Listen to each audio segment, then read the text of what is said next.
How to download Manor Lots on PC. So if you want to download Manor Lots on PC, then first you need to open up your browser, any browser that you're comfortable with, and I'm here with my Google Chrome browser. And once you're under your browser, you need to go with search, and you need to search for Manor Lots, and then scroll down, and here you will have the 30% off on your Steam. So you just need to simply go with your Steam store, or just click on the link which is right here, which will directly take you to this kind of interface. Or if you have the application, you can just open up your application and then search for the game. You will have the search right here, and then you can search for the game and you will get this kind of interface. Now you need to scroll down and you need to go with add to cart, which is here on the bottom.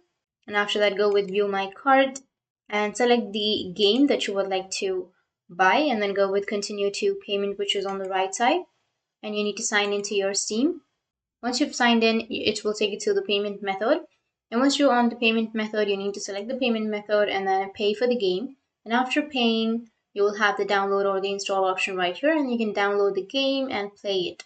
So that's how you can download Manor Lots. And if you have any questions, feel free to comment below. Thanks for watching.